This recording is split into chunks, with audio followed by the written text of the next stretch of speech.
Hey all, Lawrence from Express Unity, and we're going to be continuing our survival tutorial series.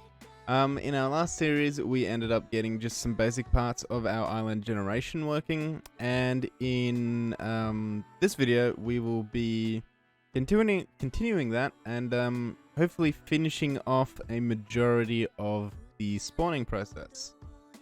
So what I've done this week is I've gone ahead and created a few more props that we are going to be using. And once again, I'm going to package this folder up and I'll drop it into Discord. So you guys can go ahead and download that and use it to follow along.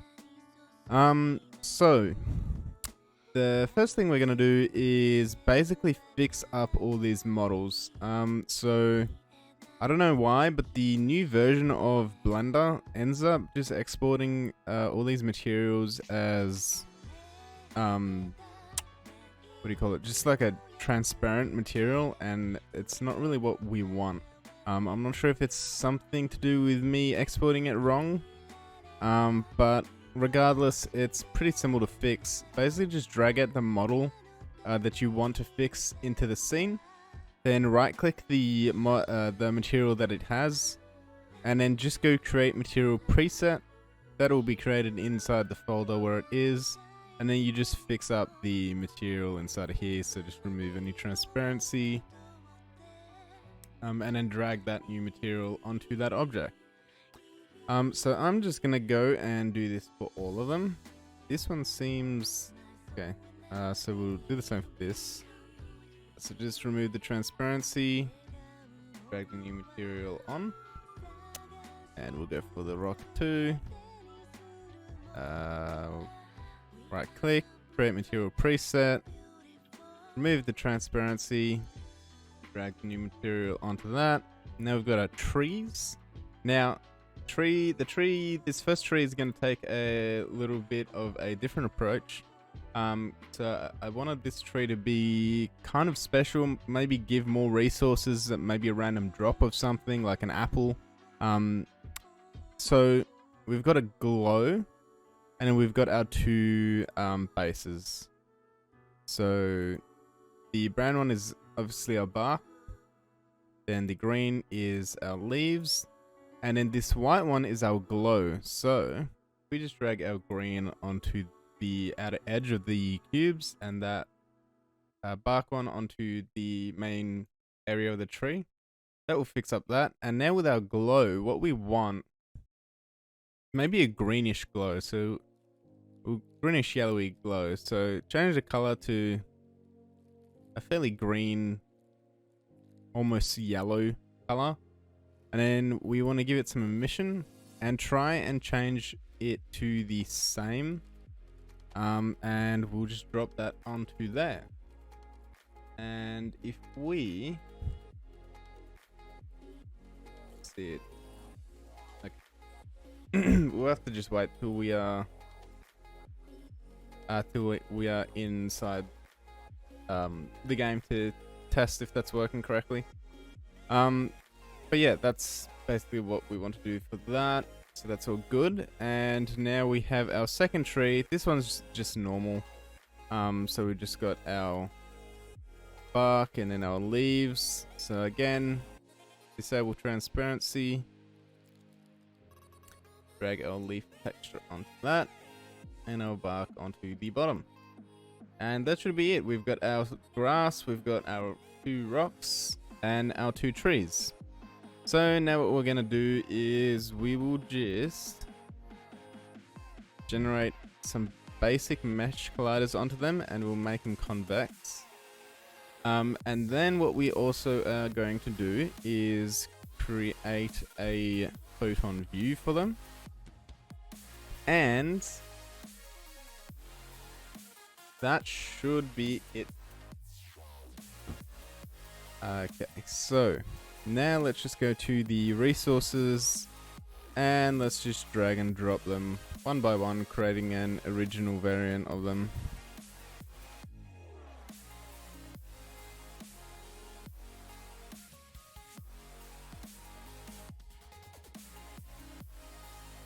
Alrighty, so that should be good. what we can do now is go to our photon manager, and we have our tree objects. Let's drag in our 2 trees. We then have our rock objects. Let's drag in our 2 rocks. And then we have our grass object. So let's, where did that go? This one here. We'll drag the grass object into there. Okay, so right now this isn't going to do anything other than what we did in the last tutorial with our base and land. So we need to program our trees, rocks, and grass next. So I'm just going to open up this script.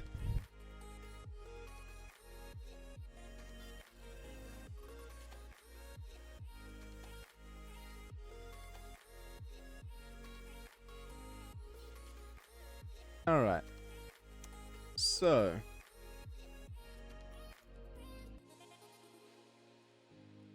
got our base that spawns. We then have our land object. The next thing we want is our trees, and so I'm going to create a new public int, and I'm just going to call it tree object count, and we'll equal that to maybe a default of 20. Okay, so for int I equals 0, and if it is less than our tree object count, then we want to increment I. Now we do basically the same thing we did over here. So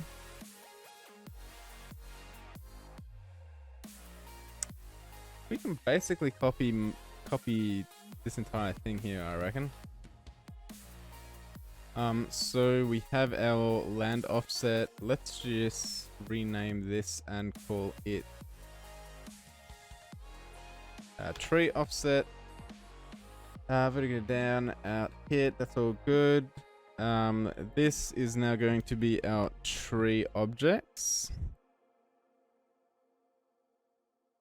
Okay.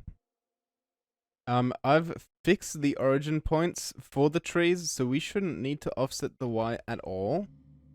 The only thing we really want to do here is fix up the logic a bit. So basically what we want to do is, let's see, if we go to resources, get one of these. So these have a tag of grass. So basically we only want to spawn a tree where the array cast hits grass. So we can just say hit.collider.tag is equal to grass. So if it is equal to grass, then we want it to spawn a tree. And that should be it for our tree logic. We've got our random rotation for them. Alright. Let's just save it in case something happens. Wait for it to file and save. Now let's give it a play. Join. Oh, there it is. Go to scene. Alright. Seems like we got a bit of a problem here. Let's see why it didn't do it.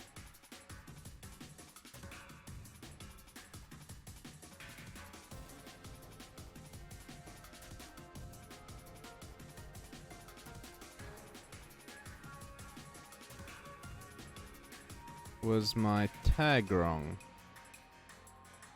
Nope, the tag is definitely grass. Unless... Nope, it is definitely grass. Got a collider on them, so that shouldn't be the problem. Is the object count... The object count for them is 20, so it should be working. Let's just change that to tree object, just in case.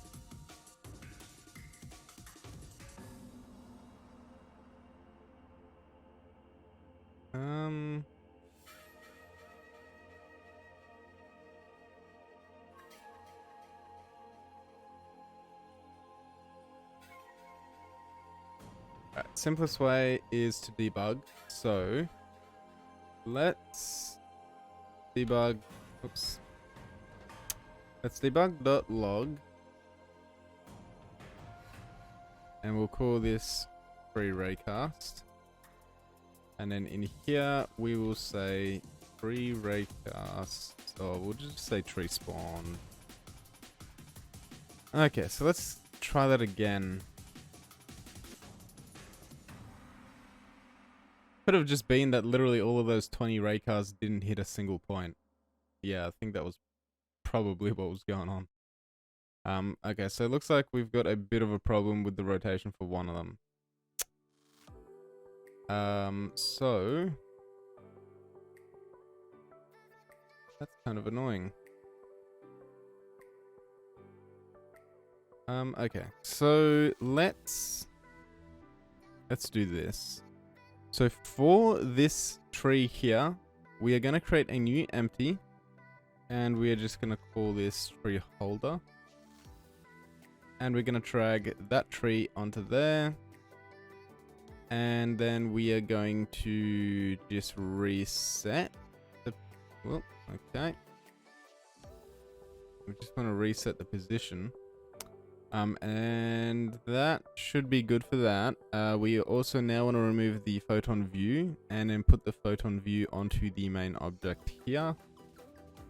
Okay, so what I'm now going to do for all of these objects, so the rock and the grass perhaps, is I'm just going to scale them all down.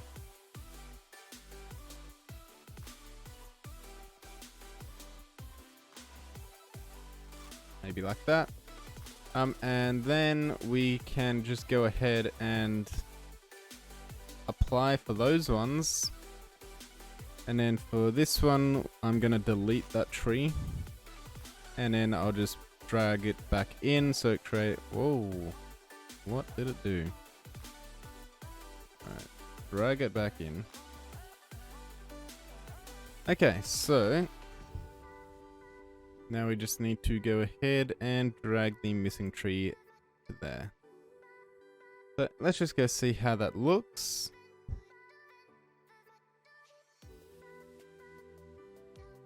Okay. So it is working now. What we will do, because there's no real check to see whether it misses or not, I'm just going to increase the tree object count. Just so we get more trees out in the island. If we go to scene, there we go, we have a bit more trees out. Where's our player? There's our player. The trees look like they're a nice decent scale to the player. Maybe there isn't enough land, so we could go and increase the land count. And this should both increase the amount of trees that are able to spawn and the amount of greenery and land that there is. So yeah, they're looking pretty good. I think that might be pretty nice. And it seems like the trees don't really get the outer edge. So our tree offset here could be a little small. So let's just go ahead and make this maybe a -60 to +60 for both of them. And I might just increase the height to 60. And let's give it a spin.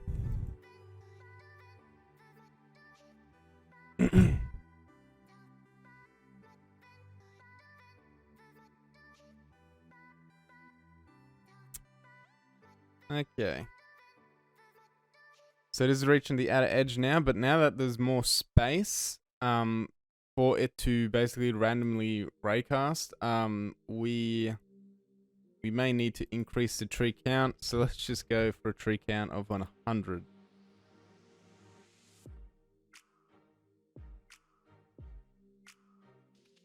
Alrighty, that's starting to look a bit better. could definitely use more trees out in the scene, I think. But it is definitely starting to look a lot better.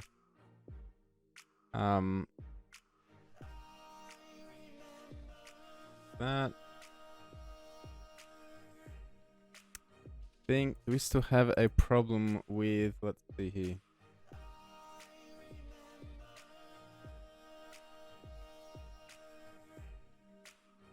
Okay, yeah. So we haven't actually done that yet, I don't think. So let's go to our... Just check. What did I call the base? We called the base sand.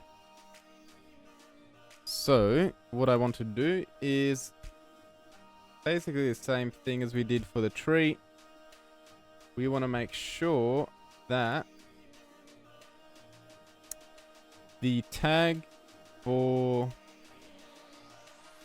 the land is sand so that it doesn't start stacking on top of other objects.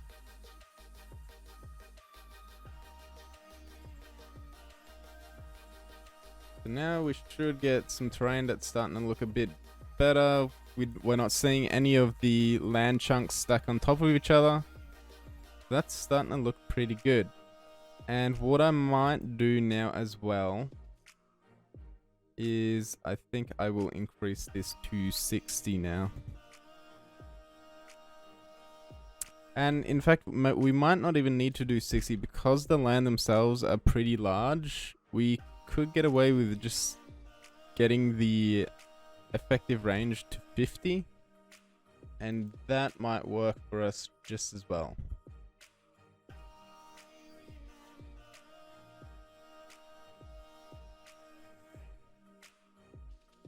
Okay.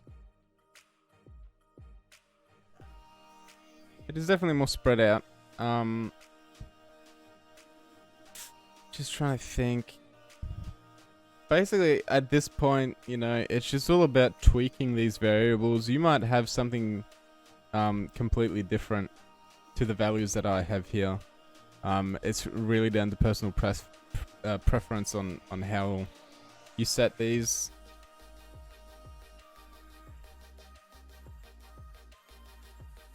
Give it another test, see how it looks.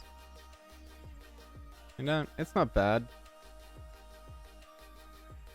So what I might do just to finalize it, we might make the land count 25 and the tree count to 200. Hopefully that's not too big of a number that it wants to crash Unity. Should be fine though.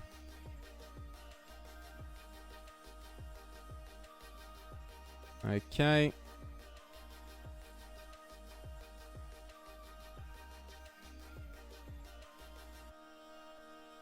Trying to look because there's definitely more land around than I can see.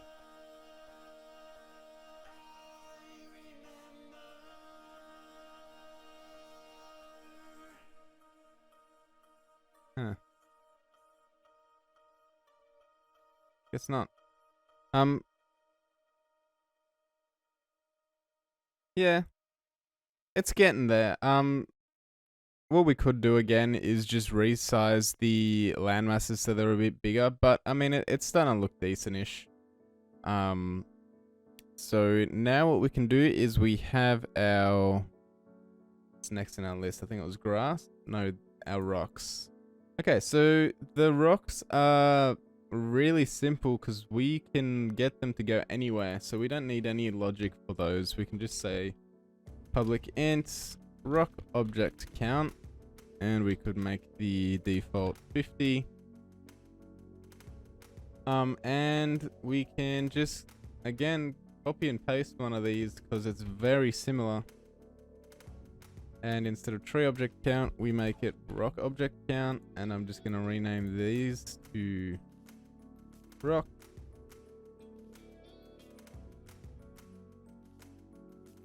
Wait, what did I name it? Rock object. Nice.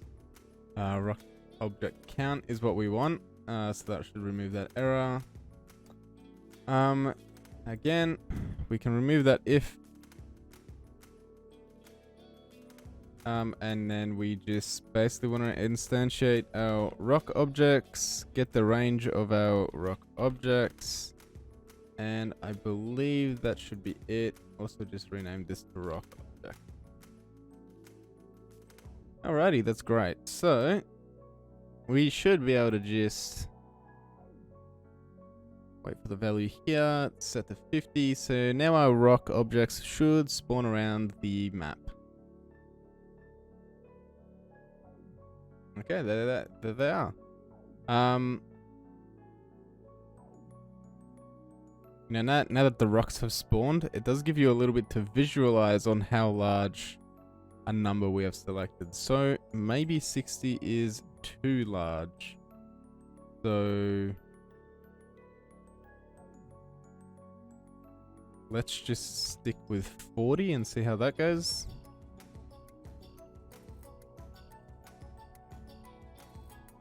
This is something where you could just use one variable to set all these. I don't know why I'm doing it like this. I'm just making it harder on myself, honestly.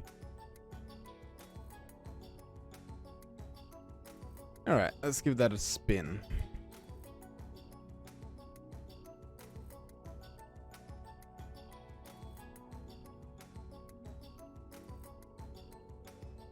Alrighty, that's looking a lot better. There is actually one check that we may want to do for the rocks, and that is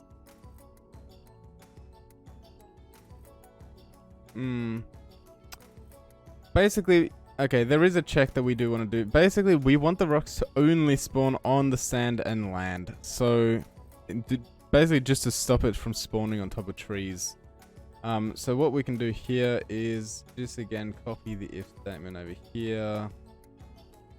Just drop it in here. And we just want to say if collider.tag is equal to grass, or if it's equal to sand, then we just want to spawn it in.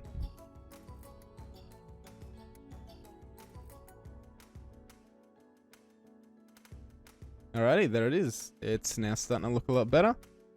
We now have some rocks over here, and all these prefabs we will end up giving their own scripts so that if you mine them and stuff, you can get resources. Same with the trees. The trees are looking pretty nice. All spawning where they should.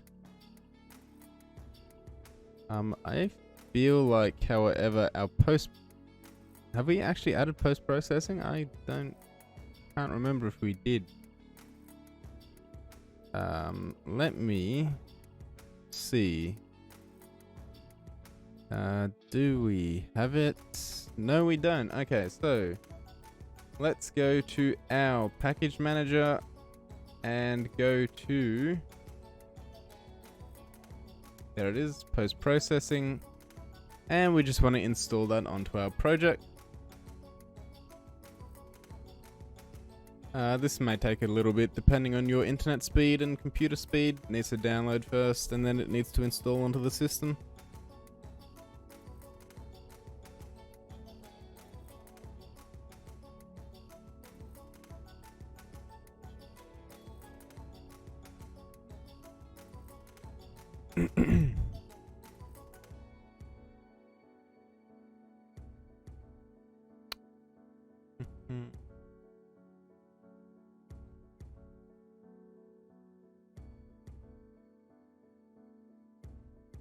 Alrighty, looks like it is done. Alright, so I'm just going to quickly put in some post-processing just to make the game pop a little bit more. So I'm just going to create a new empty object. I'm just going to call it post-P, post-processing. Inside of this, I'm going to add the post-processing layer, I believe. No, that's the wrong one. It was the volume. Move and remove. Okay, we want the post-processing volume. Then we want a new profile in that. I'm just going to make it global just because it's easier. And we should be able to just add some effects like ambient occlusion.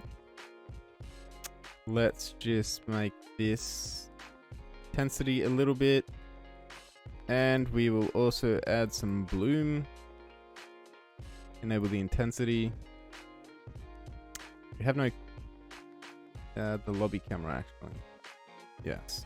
So we'll add the post-processing layer on that and change it to post-processing.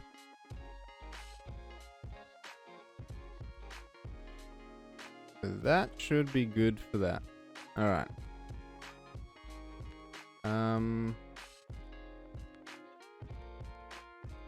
Is it working or have I done something wrong here?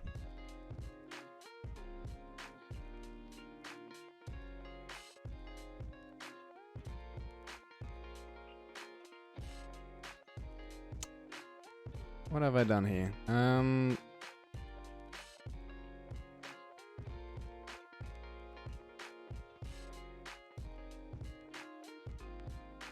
Oh, I didn't layer it. We need to make sure to give it the layer of post-processing.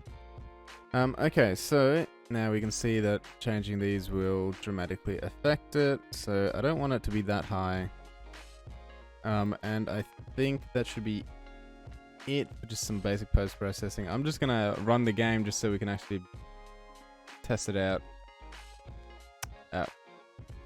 One last thing we need to do is on the player, on the camera for the player, is we want to add the post-processing layer on that and check post-processing. Gosh, I can't speak.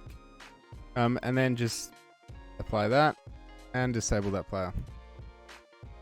So now when we play the game, we should now get all our juicy camera effects. Okay, that is very bright. So let's just drop it down just a bit. And our ambient occlusion, let's see. Okay, that's a little bit much. Maybe there. And let's just see what else we can add to this. Color grading maybe. There is one thing we need to change if we use color grading. So we want to go to build settings and player settings. And for our, where is it? Other settings, I think. Yeah, so in other settings, in our color space, we want to change it from gamma to linear. And just let it rebuild the platform.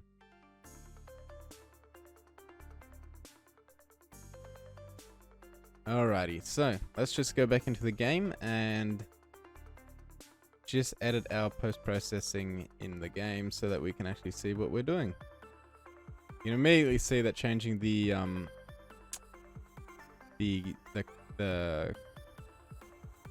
color thing from gamma to linear has changed what the scene looks like. So I'm going to go for the ACES mode. And then what I might do is maybe add a bit more saturation. Yeah, I'll add a touch more saturation. I don't think we want any more contrast because that starts to make it look blur. I might give it less contrast. And then what I will do is up the temperature just a bit. And I think that should do it. Alrighty. I think they should save. Yeah. Okay, so that's post-processing done for that. So, if we actually run in the editor now that we have a few cameras that run post-processing, when we get a scene, all the post-processing should just be visible throughout the scene. So, I don't know about you guys, but I think this is starting to take shape and look pretty awesome. So, we basically get a random island every time. And all of these objects will synchronize across the network. So there is one last thing we want to do, and that is, of course, just reload that. And that is, of course, adding the grass now. So I think we should be right to just start coding. So let's just create another public int. We'll call it grass object count, and we might equal 100 for that one. And once again, copy and paste this. We only want the grass to spawn on top of the grass. And we want to make this grass object count. We then want to rename this to grass offset. Excuse me. I'm just going to remove this debug. And I'm going to rename this to grass object. And again, this is going to be grass objects. And that should be it. We should now have everything we need to complete our island.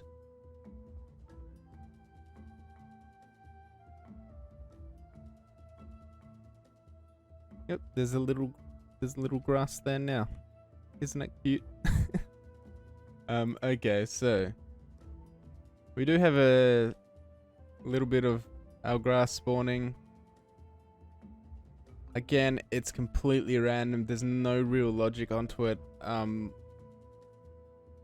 Something we could potentially do is just hand place these grass onto the land objects just to make it look a little bit more natural, but I'm just going to leave it completely random. What we can do to make more is just up the count. You don't want to go too crazy. 400 might be too crazy because the higher the numbers here, the slower it will take. And in all honesty, I might actually end up throwing all of this code into a coroutine so that it just doesn't load it all at once. Because if you load all this all at once, it will sometimes crash. Especially when it's network. So here you go, as you can see, we're starting to have some more grass around. It's starting to look a lot more natural. It did handle that pretty well, and it is mainly because half of it doesn't actually get spawned.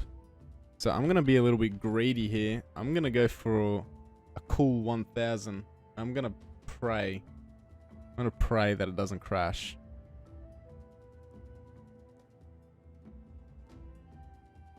Alrighty, that's looking pretty juicy. It didn't crash there. Okay, that's looking pretty good. We now have a lot of grass around. One thing to note when doing this, we are using Photon's network instantiate, which means we require all of these to have a Photon view. This means that the IDs that it is assigning all of these are used up, and you only have a certain number of Photon views that you can actually use. I think it's 1000. It could be more. In Photon 1 it was a limit of 1000. They could have changed it to increase that limit. So you just want to be wary that if your objects actually spawn too many and there's not enough Photon views left for a player or for items, you will break the game.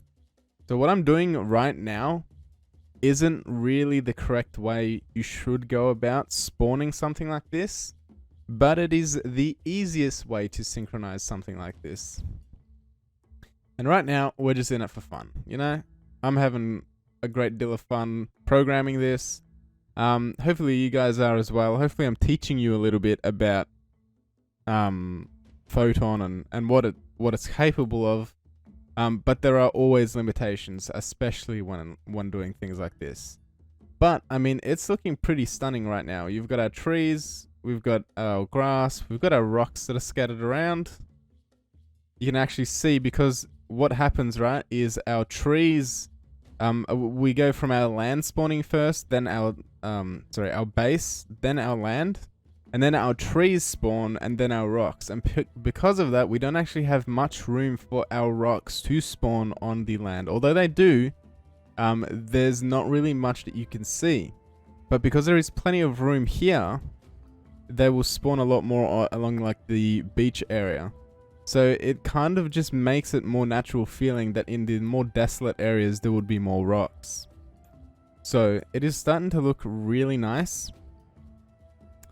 So what I'm going to do now, just give it a quick save, and I'm going to build and run just to make sure everything is still working. because now that there is a lot of objects spawning, we may have problems and we may need to switch to a more legitimate method of spawning all of these objects.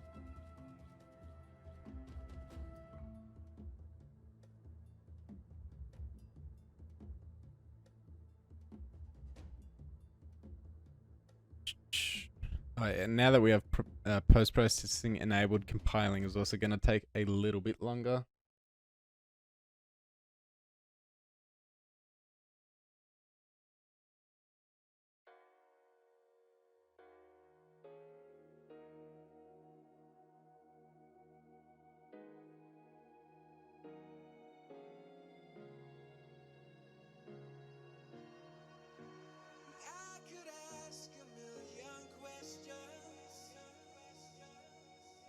Alrighty.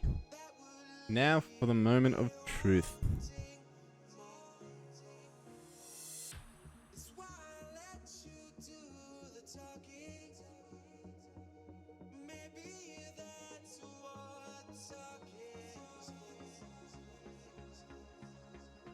Going random.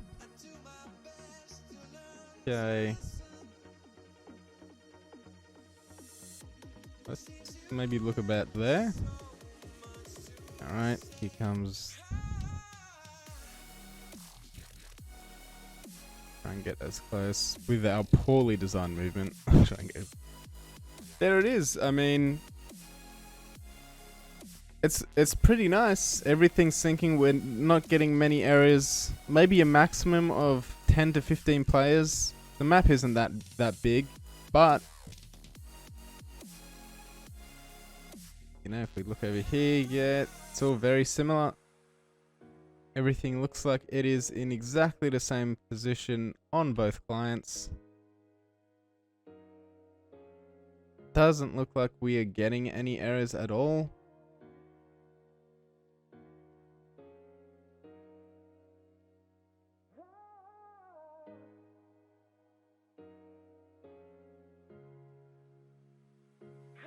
Yeah. Alrighty, I think this looks pretty nice in-game now. And it's all syncing. It's all working. Awesome. So, now, before we start working on any of our building mechanics and our inventory stuff with PlayFab, any of that, what I want to do is fix up our terrible player movement. So in the next tutorial, that is what we're going to be focusing on. We are going to be actually making a usable player controller, not just some basic add force stuff. But yeah, I hope you guys enjoyed this video. Please give it a like and subscribe if you did. Remember to join the Discord server because that's where I'm going to be throwing all the assets I used for this video that I made. You guys can use it for commercial or personal, do whatever you want with them. I made them for the sole purpose of just teaching you guys for this particular video.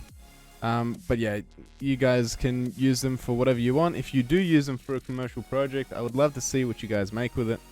Otherwise, yeah, thank you guys for watching, and I'll see you in the next video.